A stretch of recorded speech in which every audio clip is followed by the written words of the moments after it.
Right then, so this is probably my first video of the year. It's been a long time since I've been on the bank. Last time was like the first week of January, and now it's like the last week of March.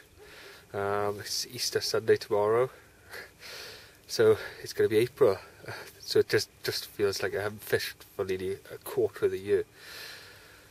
It's just a long time, but I have done a lot. I've done a lot. I've been working in the house, settling into my new job, and yeah. So I've got a few little clips. I did manage to get out in January and blank a few times. I caught a few fish, so there's some photos I can chuck on here.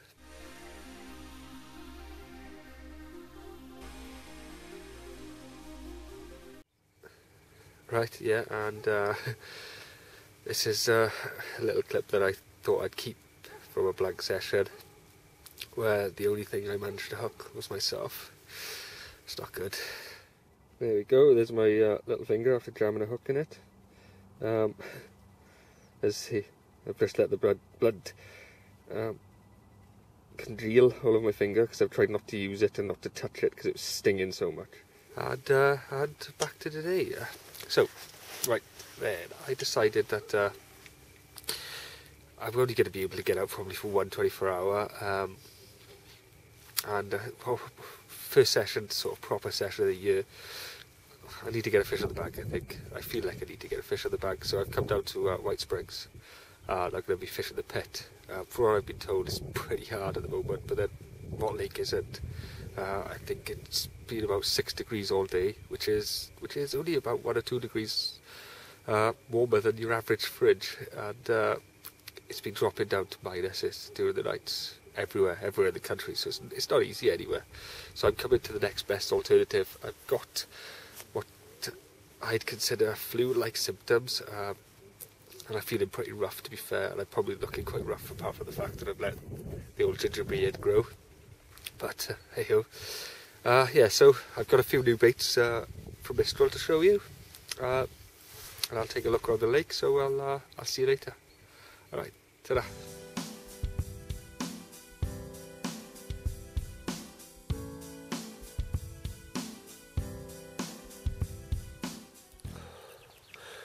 Right.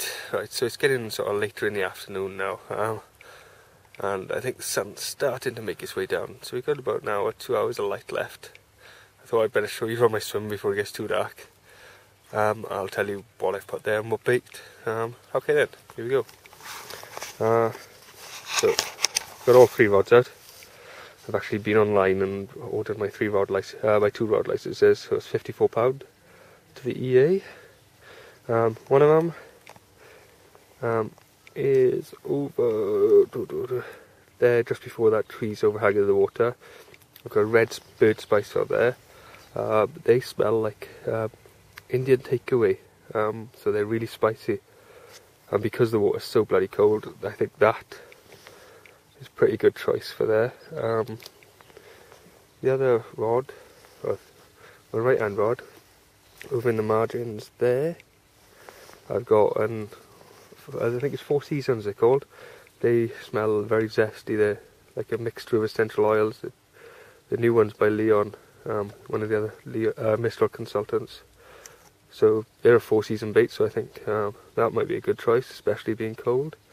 And a third bait that goes straight out into the middle, and I've put it in the middle between the islands there, is the new plum bait by Mistral. Mainly I use that one because they smell really fruity, they smell lovely, and I thought, well, if I like it that much, Carp's going to like it too.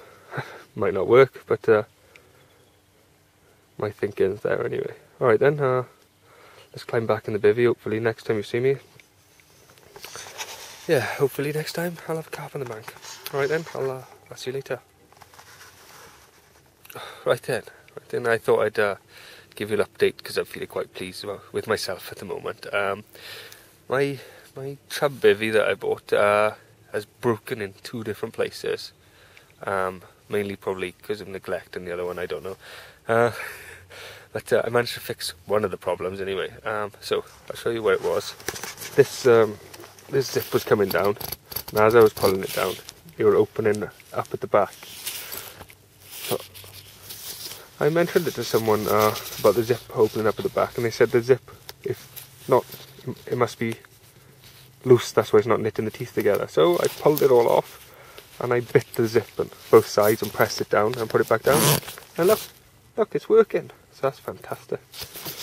I was wondering how the hell am I going to replace the zip on one side, but that's working, so that hassle is gone. The other problem I got is around here. If I can see that now. If you look at these things, they've got a bolt in the bottom to stop them sliding out. Put the peg up. See this one?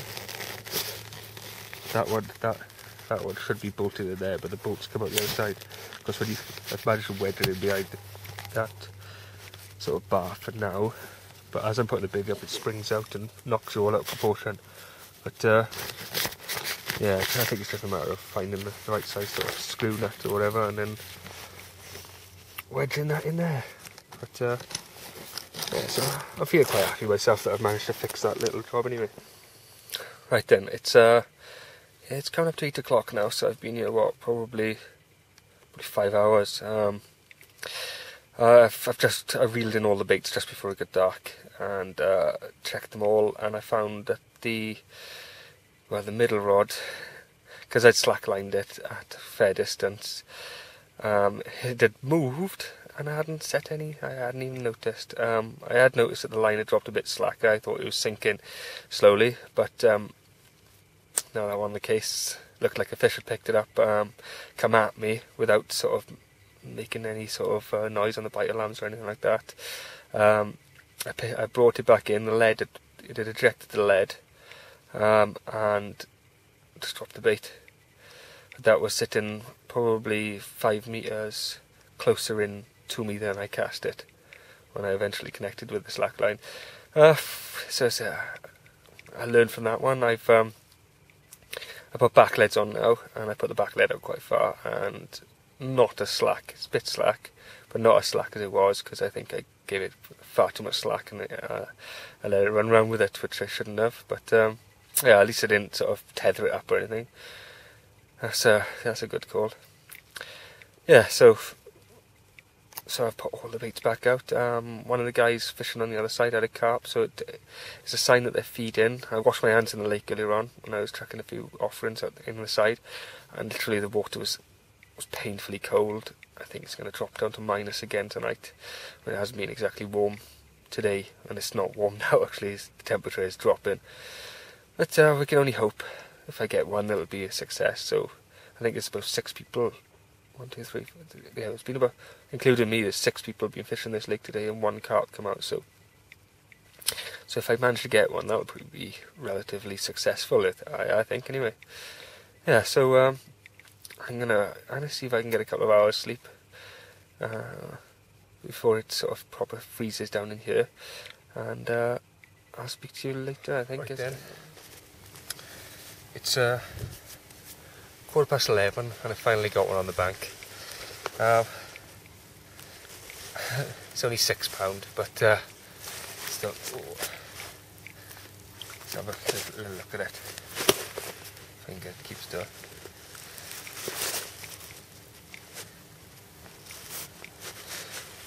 Right. It's lively, and it's like a block of ice, but pretty nice little fish. You see the linear scales all the way down it. So, it's stinging my fingers, it's so cold. But it's a fish on the bank. Result.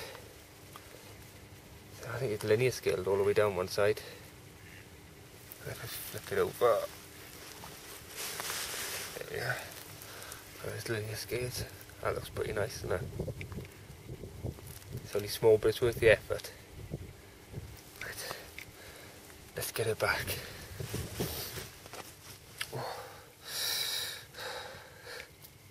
Right then, yeah, so I just put my first fish of the night back. Well, the symptoms of this flu is coming back quite drastically after spending several hours in the cold, but yeah, if I didn't breathe it, I wouldn't have put that fish on the bank, and I suppose technically that's my first blogged fish of the year. It's a pretty little thing. Would have been better if it was like a double or something, but £6, I'm not going to complain. It's a fish on the bank, you know. And what was it? The red bird spice. It was picked up on the left hand margin rod, so I picked one up on the red bird spice. So yeah, it's good that I've got something new to try and I'm catching fish with it. But I'm going to get back in the sleeping bag now because it is absolutely freezing. I don't know if you can see it, my nose has turned like a purpley colour. And my nose is running. Alright then, oh God, half asleep ramblings. Alright then, I'm going now. Good night.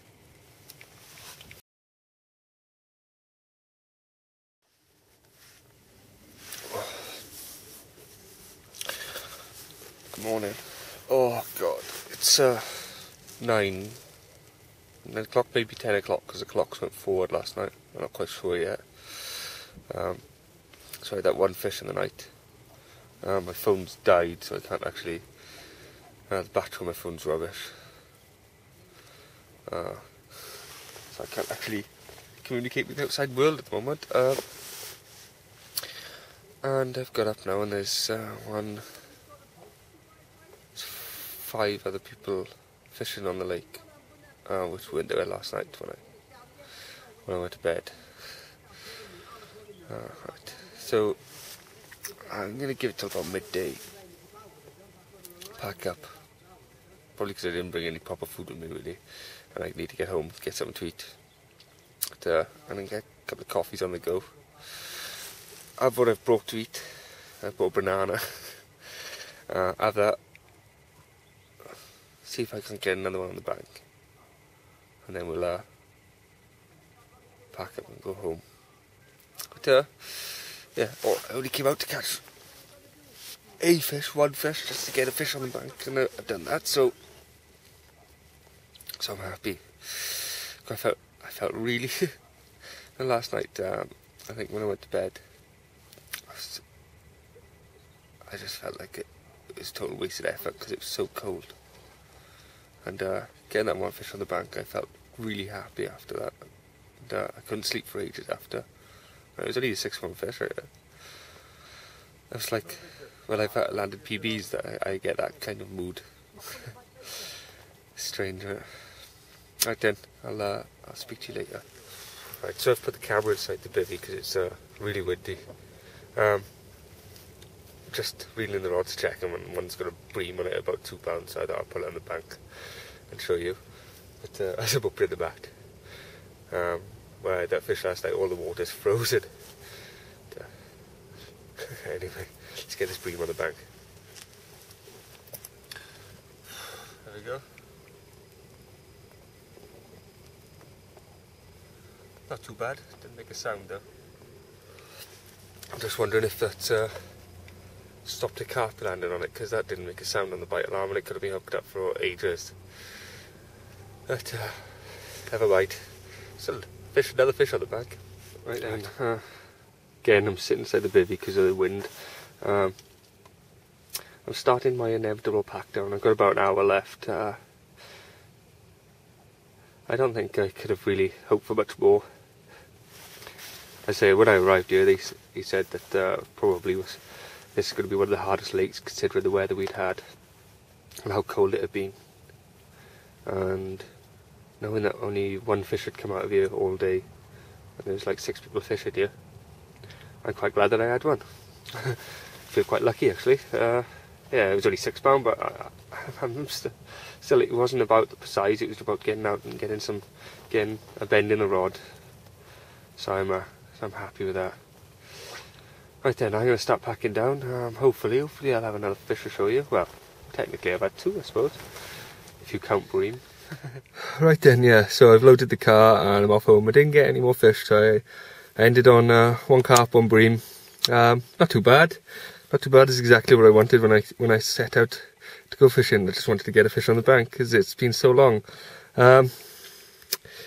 Yeah, I probably should have done a bit more filming, seeing this is the first time out in months, but even though it's a bitterly cold wind cutting across and it's going to do murders to the camera, so I didn't bother doing that. yeah, so relatively successful, but I mean, nice to get a few more on the bank. You always say that though. Yeah, so I'm not sure what I'm going to be doing next, but I'm going to be out again soon, I hope. Alright then, I'll see you next time I'm on the bank. Ta-da!